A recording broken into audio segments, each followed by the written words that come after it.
오늘 주신 하나님 말씀 신약성경 사도행전 3장 1절 말씀부터 10절 말씀까지 받들도록 하겠습니다. 190페이지에 있습니다. 제9시 기도 시간에 베드로와 요한이 성전에 올라갈새 나면서 못 걷게 된 이를 사람들이 메고 오니 이는 성전에 들어가는 사람들에게 구걸하기 위하여 날마다 미문이라는 성전문에 두는 자라.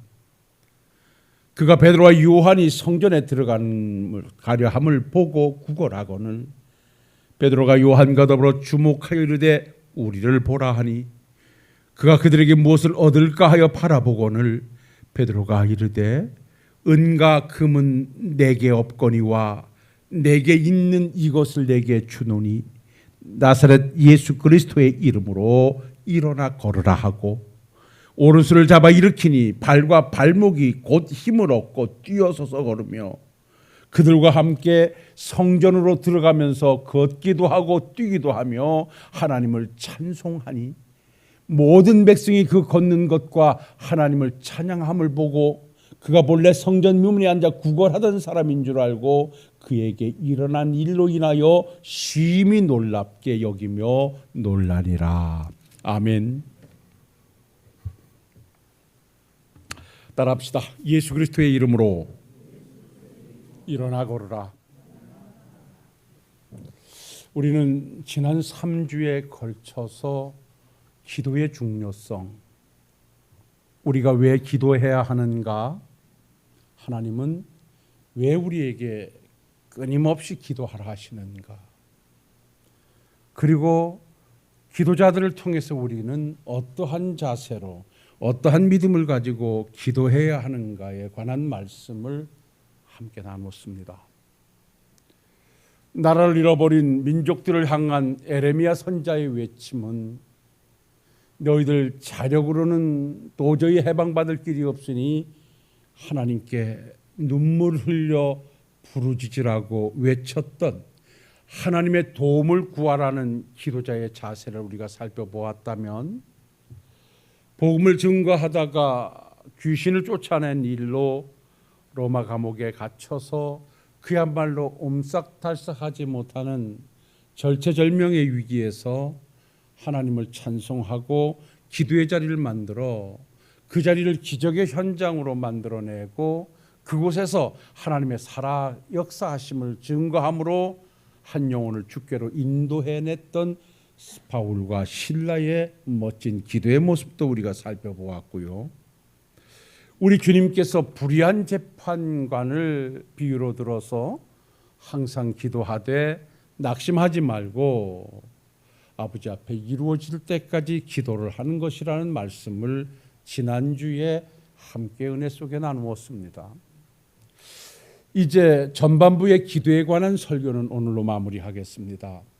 오늘은 여러분들께서 잘 알고 계시는 우리 신약의 교회의 태동에 절대적 영향을 미친 안질뱅이를 예수님의 이름으로 일으킨 기적의 현장을 지금 우리가 보게 됩니다.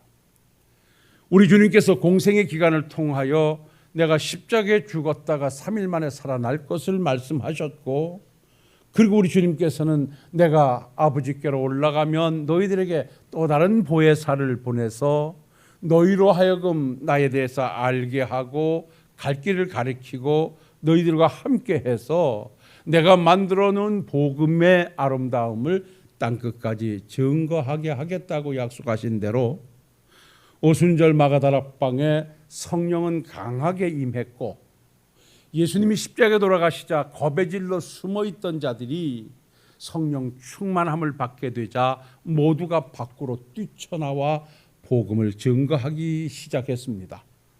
그 천두주자가 바로 예수님의 수제자였던 베드로였습니다. 여러분들께서 아시는 대로 이 초대교회의 외침은 다른 데 있지 않았습니다. 바로 예수가 구세주라는 것입니다. 당신들이 유대인들을 향하여 당신들이 그렇게 미워하고 당신들이 그렇게 저주했던, 그래서 여러분들이 십자가에 처형했던 예수가 바로 당신들이 율법에서 기다리는 메시아였다.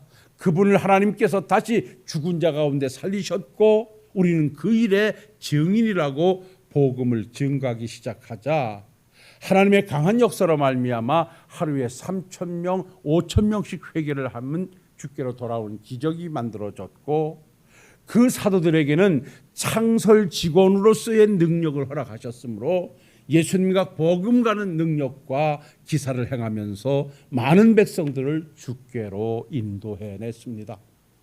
그래서 초대교회는 놀라운 부흥을 가져왔고 예루살렘 교회의 부흥은 그야말로 기하급수적으로 일어나서 그들이 수용하기가 어려울 정도로 복음은 확산되어져 갔습니다. 그러던 중에 사도행전 7장에 가면 한 사건이 크게 일어나는데 그것이 바로 복음을 강하게 외쳤던 스데반 집사의 복음 증거로 말미암아 마음의 양심의 가책을 받은 유대인들이 스데반 집사를 돌로 쳐 순교를 시키는 엄청난 장면이 벌어집니다. 그러니까 사도행전 2장의 성령 충만으로 말미암아 태동됐던 예루살렘 교회가 그야말로 아나니아와 삽비라 사건을 통하여 두려움을 갖게 된 백성들이 또한 그 은혜 속에 복음을 받아들이고 서로 물건을 통용하며 교회 앞에 섬김을 다하고 6장에 가보면 새로운 일꾼들을 선택하면서 교회가 제도화되어 가던 중에 7장에서 그만 스데반 집사가 유대인들에 의하여 돌에 맞아 순교하게 되는데 거기에서 함께 껴있던 자가 사울이었습니다. 이렇게 되자 성령 충만하여 겁없이 복음을 증거하던 제자들도 많은 주의 종들이 두려움을 갖게 되고 흩어지기 시작을 합니다. 스데반 집사의 죽음으로 말미암아 다시 기득권들은 그 권력을 손에 안고 교회를 핍박하기 시작했고 예루살렘 교회는 급하게 퇴락의 시기로 흘러가면서 그야말로 믿는 자들은 다 디아스포라, 즉 흩어진 자들이 될 수밖에 없었습니다. 그래서 예루살렘 교회에 큰 환란이 몰아치니까 거기에서 하나님의 복음을 지키고 하나님의 백성으로 살아가기 위해서 뭇 하나님의 종들은 교회를 떠나서 가정을 버리고 재산을 버리고 모두가 다 소아시아 쪽으로 다 흩어갑니다. 그래서 안디옥, 시리아, 에베소 여러 지역으로 흩어져서 그들은 그곳에서 신앙을 지키며 그곳에서 복음을 증거하고 그곳에서 하나님의 나라를 확장해 가기 시작을 합니다. 이것은 어찌 보면 스데반 집사의 죽음으로 말미암아 돌아졌던 환란으로 말미암아 되어진 외적인 상황이라 할 수 있겠습니다마는 우리 주님께서는 사도행전 1장 8절에 오직 성령이 너희에게 임하시면 너희가 권능을 받고 예루살렘과 유다와 사마리아와 땅끝까지 이르러 내 증인이 되리라고 말씀을 하셨습니다. 그런데 우리 주님께서는 예루살렘 교회만 부흥시켜서는 주께서 증거하려고 했던 유다와 사마리아, 사마리아는 북쪽 이스라엘의 수도입니다. 그러니까 예루살렘은 유다의 수도고요. 그러니까 예루살렘과 유다와 사마리아와 땅끝까지 복음을 증거하기 위해서는 우리 주님께서는 그 믿음의 백성들을 흩을 수밖에 없었던 것입니다. 그래서 스데반 집사의 순교로 말미암아 모든 주의 백성들이 흩어지자 갑바도기아를 비롯한 모든 곳에 땅에 굴을 파고 산에 깊이 숨어들어가 복음을 지켜내며 복음을 증거하기 시작하다가 그 예수를 박해하는 일에 선두주자였던 바울이 혈기등등해서 대제사장들에게 공문을 받아가지고 다메섹 도상에 예수 믿는 자들이 모였다는 소식을 전해 듣고 그들을 잡아 결박하기 위하여 다메섹으로 향하여 갑니다. 그러다가 여러분들이 아시는 대로 사도행전 9장에 가보면 그만 사울은 그곳에서 가다가 하늘로부터 강한 빛을 받고 꼬꾸라져서 앞을 보지 못합니다. 이때 사울은 하늘 향해 외칩니다. 주여 누구시옵니까? 그때 하늘에서 들려오는 음성은 내가 핍박하는 예수다라고 말합니다. 그러니까 주를 믿는 백성들을 핍박하러 가던 그 사울을 강한 빛으로 주저앉힌 주님께서 그에게 왜 내 백성들을 핍박하냐? 네가 바로 내 백성을 핍박하는 것이 나를 핍박하는 것이라 그에게 나타나심을 주고 그는 거기서 앞이 보이지 않자 다메섹 도상에 들어가 아나니아를 통하여 눈을 뜨게 되고 그 자리에서 그는 예수의 복음을 증거하기 시작을 합니다. 예수를 핍박하기 위해서 달려가던 사울이 다메섹 도상에서 예수를 만나고 난 이후에 그 자리에서 바로 예수가 구세주라는 사실을 증거하기 시작을 하자, 여러분들이 아신 대로 사도행전 13장쯤 가면 베드로는 그야말로 감옥에 들어갔다 나왔다 하면서 하나님의 기적의 현장으로 복음을 증거하다가 살짝 빠고 바울과 실라 그리고 바울과 바나바 이들이 안디옥 교회 선교사로 파송이 되면서 사도행전은 마지막까지 바울의 행적으로 쭉 기록을 합니다. 제가 여러분들에게 이렇게 장황하게 설명하는 것은 바로 이들이 증거하는 복음의 현장에는 항상 하나님의 은혜와 기적의 현장이 만들어졌고 하나님의 나라가 건설되어졌는데 그 배면에는 예수는 구세주라고 하는 믿음과 더불어서 늘 하나님의 도움을 구하는 하나님께 의지하는 기도의 자리가 그들에게는 항상 만들어져 있었다는 것입니다. 오늘의 본문의 말씀은 여러분들이 잘 아시는 대로 그런 상황 속에 복음이 확산되어 가던 중 오늘 보니까 베드로와 요한이 하나님의 성전에 기도하러 가는데 거기에 나면서부터 걷지 못하는 한 자가 있는데 이를 데려다가 그때 당시에는 소경이라든지 안질병이를 데려다 놓고 그가 거기서 구걸하면 그를 데려놓은 자가 주인이 돼서 그가 구걸한 돈을 챙기게 되는 그러한 풍습이 있던 시대입니다. 그러니까 이게 나면서 걷지 못하는 자는 누구에게인가 붙들려서 누구에게인가 들려서 움직일 수밖에 없는 비참한 삶을 사는 자인데 그는 늘 성전 미문 앞에 앉아서 성전에 예배하러 들어가는 자들을 향하여 손을 벌려서 돈을 얻어가지고 주인에게 유익을 주는 아주 불행한 자였습니다. 오늘도 말씀해 보니까 베드로와 요한이 기도하기 위해서 성전에 올라가는데 변함없이 그가 앉아서 베드로와 요한에게 한 푼을 요구하고 있습니다. 그 광경을 보던 베드로가 너무나 안타까워서 오늘 그를 향하여 외치는 한마디가 있습니다. 내게는 은과 금은 없지만 네가 지금 손을 내밀고 내게 원하여 달라고 하는 것은 내가 채워줄 수 없지만 네가 가지지 못한 내가 가지고 있는 하나를 너희에게 주겠는데 그것은 곧 나사렛 예수의 이름이다. 내가 내게 나사렛 예수의 이름으로 명하노니 따라합시다. 일어나 걸어라. 그랬더니 이 나면서 안질병이 된 자가 거절해서 일어나서 걷고 뛰면서 성전 밖에서 늘 구걸하던 자가 하나님의 성전을 향하여 뛰어 들어가서 하나님을 찬미하면서 함께 복음의 백성으로 동참하여 하나님께 영광을 돌리는 장면이 오늘 본문의 내용입니다. 오늘 이 말씀 속에서 우리는 두 가지 사실을 확인해내고 말씀을 정리해야 됩니다. 어떻게 해서 이러한 기적의 현장이 만들어졌던가? 베드로와 요한이 어찌해서 우리와 같은 성경을 가지고 있는 자인데 이가 이렇게 기적의 현장을 만들어 복음을 확산시킬 수 있었던가? 라고 하는 것에서 우리가 답을 찾는다면 이미 제가 이 말씀을 가지고 다른 각도에서 여러분들에게 말씀을 증거한 기억이 있기 때문에 알고 계시겠지만 이들이 이렇게 멋진 하나님의 역사의 현장을 만들 수 있었는 데는 따라합시다. 그들은 기도의 자리를 가지고 있었다. 말씀의 결론입니다. 오늘 한번 말씀을 보십시오. 3장 1절에 제9시 기도 시간에 베드로와 요한이 성전에 올라갈세 그럽니다. 이들은 습관을 따라 기도의 자리를 만들고 있습니다. 믿음을 가지고 항상 기도의 자리를 만들고 있습니다. 오늘 이들은 하나님의 성전에 기도하러 올라가다가 나면서 안진병이 된 자를 주목하게 됐던 것입니다. 사랑하는 성도 여러분, 저는 이 말씀을 준비하고 기도하면서 여러분들의 가정도, 여러분들의 일터도, 여러분들의 문제도 안진병이가 일어나는 기적의 현장이 있으시기를 주님의 이름으로 축원합니다. 얼마든지 우리는 그 능력을 행할 수 있는 권한이 부여져 있고 힘을 가지고 있습니다.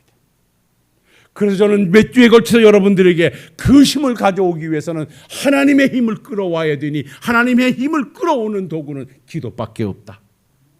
그러니 하나님을 내 삶의 현장에 초대하고 하나님을 의지하는 기도의 자리를 만들자.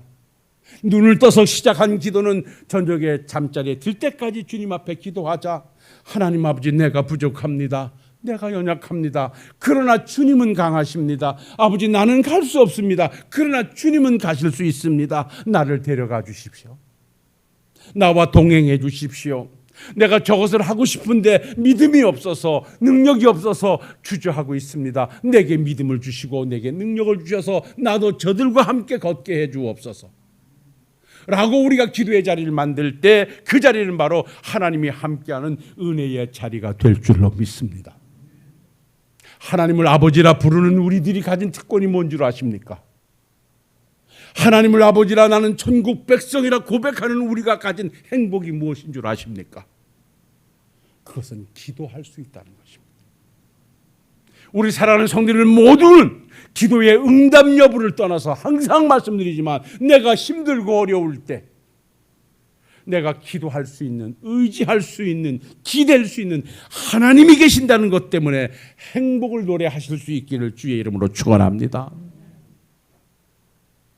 세상이 아무리 나를 힘들게 하여도, 세상이 아무리 나를 외면하여도 나를 기억하시고 나를 살피시고 나와 함께 하시려고 하는 하나님이 오늘도 우리의 기도에 귀를 기울이고 계신다는 사실을 기억하시고 세상 일로 낙심하지 마시고 몰아치는 홍해를 보고 좌절하지 마시고 그 환경을 지배하시는 하나님을 바라보고 여러분 그 자리가 기도의 자리로 바뀌어지는 놀라운 역사가 있으시기를 주의 이름으로 축원합니다. 창세기로부터 요한계시록까지 하나님의 나라가 건설되어지고 하나님의 뜻이 실현되어지고 기적이 만들어지는 곳에는 다 기도의 자리였습니다. 문제 해결을 위해 갈멜산상에서 하나님 앞에 불의 응답을 간절히 기도했던 엘리야 선지자, 하나님이여 내게 응답하옵소서, 내게 응답하옵소서. 여기 모인 백성들이 하나님을 하나님으로 알지 못하고 저 바알과 아세라 신을 하나님이라고 저들이 중간에서 머물거리고 있사오니 아버지여 하늘에서 불을 내리셔서 저들에게 하나님이 참 하나님을 입증해 주옵소서 라고 하나님 앞에 부르짖어 기도했더니 하나님이 불을 내려 그 바알의 선지자를 다 죽이게 하셨고 멈췄던 하늘의 문을 열어서 비를 내려주셨던 사실을 우리는 너무나 잘 알고 있습니다. 기도는 기적을 가져옵니다. 기도는 외상이 없습니다. 기도는 외면이 없습니다. 기도할 수 있는데 왜 안 하십니까? 기도할 수 있는데 왜 걱정하십니까?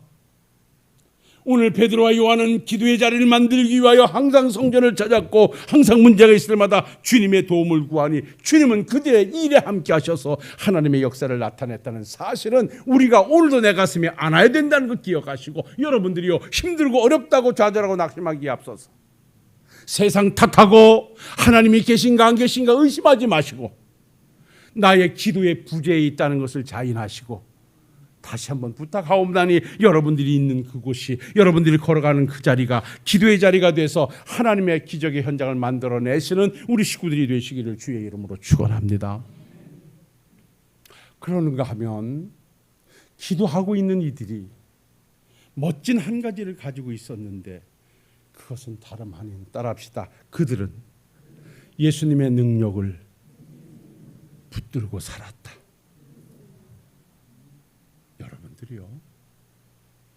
우리는 기도할 때 이 베드로와 요한이 가졌던 믿음, 이들이 붙잡고 안고 있었던 믿음을 우리가 소유해야 됩니다. 여러분 기도한다고만 되는 것 아닙니다. 그 기도가 어떤 기도냐라고 하는 거예요. 여러분 오늘 보십시오. 베드로와 요한이 그 앉아서 구걸하는 안질뱅이를 보고 뭐라고 말합니까? 나는 네가 원하는 은과 금은 없어. 그런데 내게 있는 것으로 내게 주는데 나사렛 예수의 이름으로 일어나 걸어라. 그는 예수의 이름을 가지고 있었다는 거예요. 여기 예수의 이름을 가지고 있었다는 것은 다른 것 아니에요. 그는 예수의 능력을 의지하고 있었다는 거예요. 예수가 어떤 분이십니까? 예수는 구원자요, 치료자요, 능력자요. 예수를 믿는 그곳에 하나님의 나라는 건설된다는 것을 우리는 너무나 잘 알고 있지 않습니까? 우리가 하나님 앞에 늘 기도의 자리를 만드시되 여러분 오늘 여러분들이 기초에다 깔아놓아야 될 믿음이 뭔 줄 아십니까?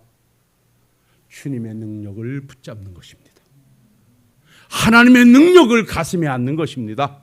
내가 작은 한마디의 외침에도 응답하시는 하나님의 능력을 믿으셔야 됩니다.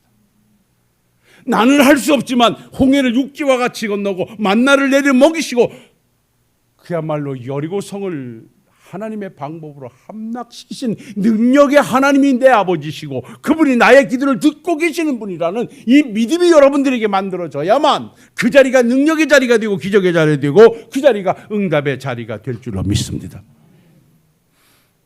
예수님이 어떤 분이십니까? 하나님이 어떤 분이십니까?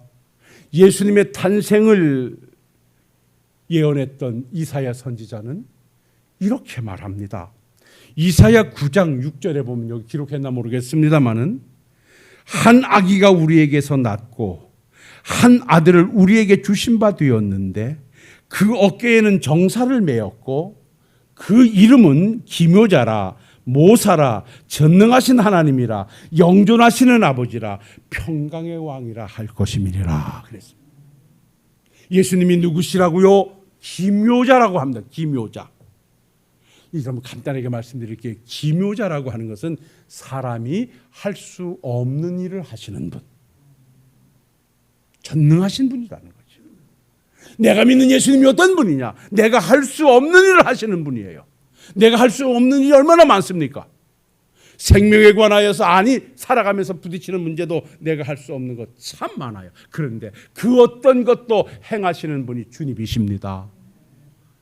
이것을 내 믿음으로 가져오셔야 됩니다. 그래야 두려움 없이 삽니다. 그래야 기도할 수 있습니다. 왜 기도하지 않습니까? 주님을 믿지 못하기 때문에 그래요. 저는 정말 기도 많이 해요. 열심히 해요.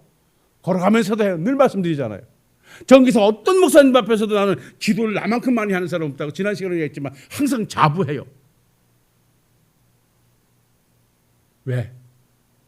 나는 것이 부딪히고 뭐가 마음에 오면 그 자리가 내 기도의 자리예요. 우리 아버지는 우리의 작은 시름에도 응답하시고 우리의 일거수일투족을 살피시기에 우리의 무엇이 있어야 할 것을 아시는 주님이시니 아버지 하나님이여 이렇습니다 라고 아버지 앞에 입만 떼어도 아버지께서는 알았다 하시고 오셔서 그것을 가슴에 안으시고 하나님의 일로 가져가시고 나의 염려를 하나님의 염려로 옮겨놓고 나의 걱정을 하나님의 걱정으로 옮고 나의 전쟁을 하나님의 전쟁으로 가져서 하나님께서 승리의 역사를 써가는 줄로 믿습니다. 그래서 우리 예수님은 기묘자입니다. 예수님을 뭐라 했습니다? 모사라 했습니다. 여기 모사라는 말은 지혜라는 말입니다.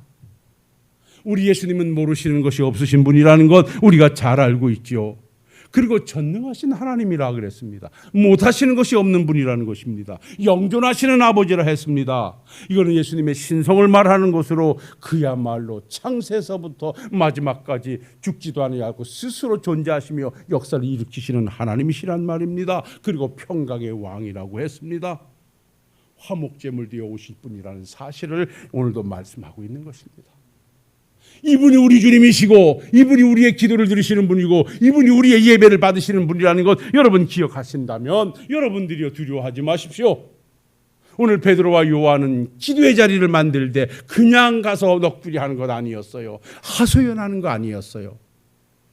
나의 작은 한마디에도 하나님은 반드시 하실 수 있는 분이기에 기도하라 하신 하나님은 반드시 들어 역사하실 것이라는 믿음이 그에게 있었고 그 주님의 능력을 알기에 앉아서 구걸하는 자를 향하여서 겁없이 내가 기도하노니가 아니었습니다. 내가 하는 건 아니다. 내가 소유하고 있는 예수님이 하시는 거다. 내가 이 예수님을 내게 전하니 너에게 주노니 그 예수로 말미암아 일어나 걸어라. 예수님의 이름이 그를 일으켰다는 것이에요. 우리는 연약합니다. 저도 그렇습니다. 저도 할 수 있는 게 없습니다. 아픈 다리 하나 어찌 하지 못합니다.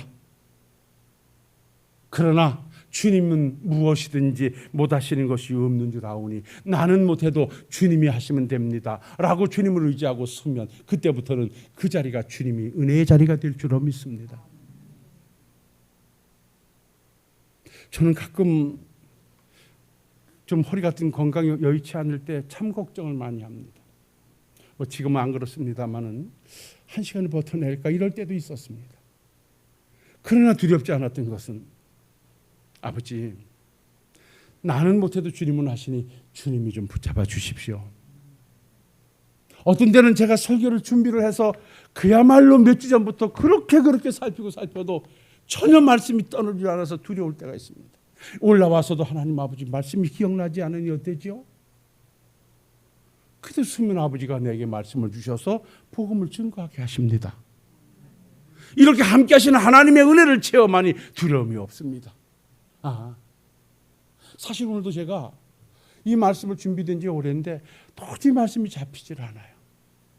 그래서 하나님 어떻게 해야 되죠? 그야말로 그냥 여러 글씨를 빽빽하게 하면서 기도하고 준비를 했는데, 근데 지금 그냥 하잖아요. 내가 하는 것이 아버지가 내게 주시는 거예요. 그래서 우리 목사님들이 몇몇 분이 제가 설교를 공유합니다. 이 목사님들이 우리 교회 유튜브를 듣습니다. 그리고 제게 하는 말이 그렇습니다. 목사님이 보내주시는 설교 원고와 목사님이 유튜브를 통해서 전하는 메시지는 절반은 메시지 안에 있는데 절반은 없습니다. 그래요. 그래서 내가 목사님도 아시겠습니다만은 절반은 하나님이 은혜로 주셔서 준비한 것이고 절반은 이 강단에서 하나님이 주신 것입니다. 그러니까 여기서 하나님께서 말씀을 주시지 않으면 말씀 증거를 못해요. 이게 은혜인 거예요. 그래서 하나님을 의지하게 되는 거예요. 나는 못해도, 나는 부족해도 이렇게 정말 괜히 겸손을 떨려고 하는 게 아니라 정말 내세울 거 없지만 우리 주님이 나를 가려주시고 주님의 능력으로 나를 붙잡아 주시니 여기까지 내가 이 사명을 감당할 수 있음도 하나님의 능력이었다는 거예요. 말씀을 정리하겠습니다. 사랑하는 성도 여러분, 어찌하여 안진병을 일으키는 멋진 역사를 만들어냈습니까? 베드로도 요한도 우리와 같은 사람일진데 우리도 일으켜내야 할 안진병이가 내 마음속에, 내 가정에, 내 일터에 지금 있지 않습니까? 일으켜보십시다. 그것 때문에 힘들고 그것 때문에 낙심이 된다면 좌절하지 마시고 소망을 가지고 나는 할 수 없지만 하나님은 하십니다. 그러니 이제부터 기도하면서 주님의 능력을 믿고 그 길로 걸어갈 때 여러분들이 계시는 자리는 기적의 현장이 될 줄로 믿습니다. 예수님의 이름을 가지고 능력을 의지하고 기도하시는 멋진 우리 식구들이 되실 수 있기를 주의 이름으로 축원합니다.